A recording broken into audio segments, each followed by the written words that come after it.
अच्छा सुनो, सब्सक्राइब करते वक्त ना घंटी बजा देना ताकि जब मैं ऑनलाइन आऊँ तो तुम्हारे फोन की भी घंटी बजे।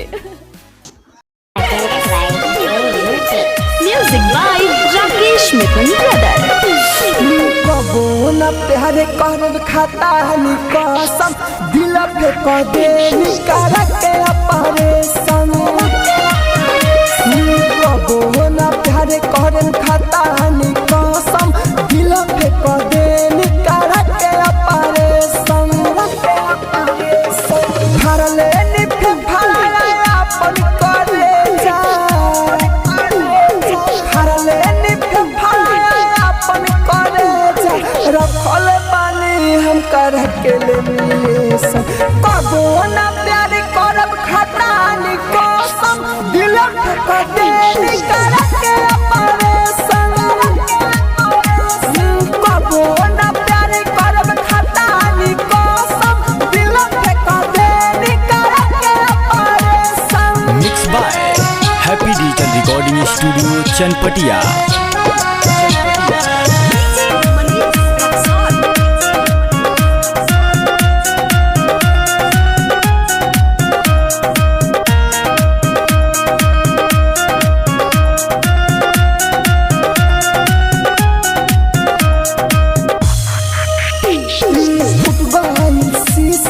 अपने से जोड़ा ले,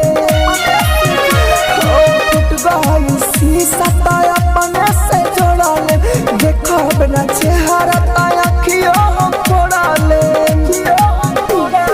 सुखी न लो अखियों से तोड़ो, सुखी न लो अखियों से तोड़ो।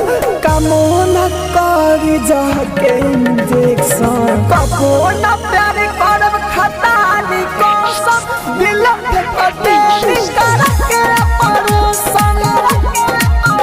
हो कबो न प्यार करब खाता नी कसम, दिल पे कदे निकाल के अपने संग। Presented by Unique Films.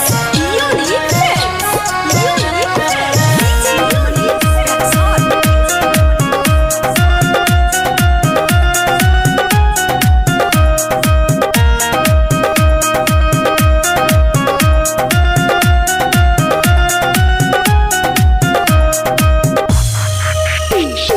Writer Chhabila लिखी इतिहास में,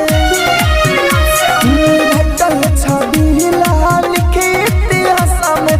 बन कदम नामा बाटे हमारा सास में, रहु राजा धानी उजवर कहेले, रहु राजा धानी उजवर कहेले। तावा पर प्यार से कलू बुझालू बेसन, कबो न